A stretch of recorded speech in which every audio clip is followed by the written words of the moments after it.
আমার কাছে মনে হয় যারা পাঙ্গাস মাছ খায় না তারা আসলে জানেই না পাঙ্গাস মাছের সমস্যাটা কোথায়, কিভাবে এই সমস্যাগুলো দূর করবে। এই সমস্যা দূর হওয়ার পর পাঙ্গাস মাছ যদি রান্না করা হয় তখন কিন্তু পাঙ্গাস মাছ খেতে আর পাঙ্গাস মাছ মনে হবে না, মনে হবে বড় কোনো বোয়াল বা আইড় মাছ খাচ্ছেন।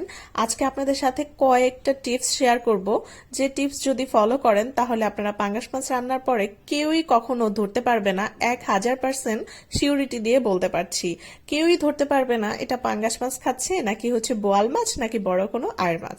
চলুন দেরি না করে আপনাদের সাথে রেসিপিটা শেয়ার করি।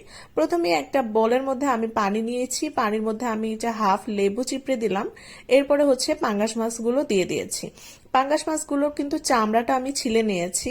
পাঙ্গাস মাছ রান্নার প্রথম মেইন শর্তটাই এইখানে। মূলত আমার কাছে মনে হয় চামড়ার মধ্যেই পাঙ্গাস মাছের যে গন্ধ, মানে হচ্ছে তেলের যে অংশটা থাকে তার মধ্যেই আসলে গন্ধটা থাকে। তো আপনারা যদি পারেন তাহলে প্রথমেই হচ্ছে পাঙ্গাস মাছের এই যে চামড়াটা এটা ফেলে দিবেন।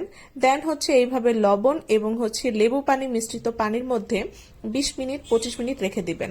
তারপরে ভালোভাবে ধুয়ে পরিষ্কার করে নেবেন। আমি আবারও বলছি, কোনো রকম কোনো বাজে গন্ধ থাকবে না। এটা ভালোভাবে ধুয়ে পরিষ্কার করে এরপরে আমি হলুদ, লবণ ও মরিচ গুঁড়ো দিয়ে ম্যারিনেট করে রেখে দেব আরো 20 থেকে 25 মিনিটের জন্য। চুলায় একটি কড়াই বসিয়ে দিয়েছি, এখানে দিলাম পরিমাণ অনুযায়ী তেল। তেলটা হচ্ছে পাঙ্গাস মাছে এমনিতেই অনেকটা বেশি থাকে, তাই একটু পরিমাণটা বুঝে শুনে দেওয়ার চেষ্টা করবেন। দিয়ে দিয়েছি পেঁয়াজ বাটা ও রসুন বাটা।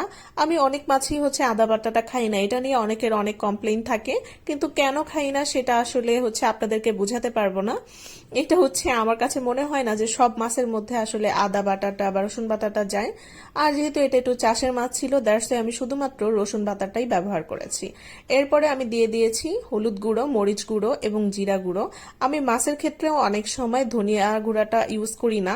আমার কাছে মনে হয় যদি মাছের মধ্যে ধনিয়া গুঁড়াটা ইউজ করা হয় তখন মাছের যে নিজস্ব ফ্লেভারটা এটা বের হয়ে যায়, মাছের নিজস্ব কোনো ফ্লেভার থাকে না। ভালোভাবে মশলাটা কষিয়ে নিয়ে তারপরে হচ্ছে মাছগুলো এখানে দিয়ে দিয়েছি।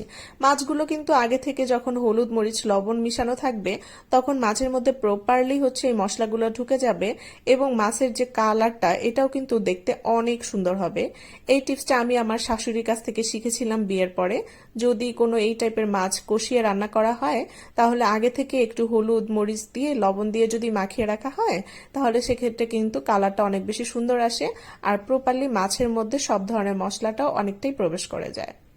মাছগুলো দিয়ে ঢাকনা দিয়ে কষিয়ে নিয়েছি 5 মিনিটের জন্য। 5 মিনিট পর আবারও মাছগুলো এক পাশ সেদ্ধ হয়ে গেলে, মানে প্রপার কষানো হয়ে গেলে আবার আরেক পাশ উল্টে দিলাম। উল্টে দিয়ে আরো কিছুক্ষণ কষিয়ে নেওয়ার পরে এখানে গরম পানিটা ব্যবহার করছি। যে কোনো মাছ মাংস রান্নার ক্ষেত্রে হচ্ছে গরম পানিটা যদি আপনারা ব্যবহার করতে পারেন সেক্ষেত্রে হচ্ছে রান্নার সময়টাও কম লাগে, প্লাস হচ্ছে যে ঝোলটা থাকে সেই ঝোলটা কিন্তু খেতে অনেক ভালো লাগে। আমার রান্নাটা কিন্তু অলমোস্ট কমপ্লিট হয়ে গিয়েছে। নামানোর শেষ পর্যায়ে আমি ভাজা জিরা গুঁড়াটা দিয়েছি, কিছু ধনিয়া পাতা এবং কাঁচামরিচ দিয়ে দিলাম ফ্লেভারের জন্য। আজকের এই রেসিপিটা আপনাদের কাছে কেমন লাগলো অবশ্যই কমেন্টস করে জানাবেন।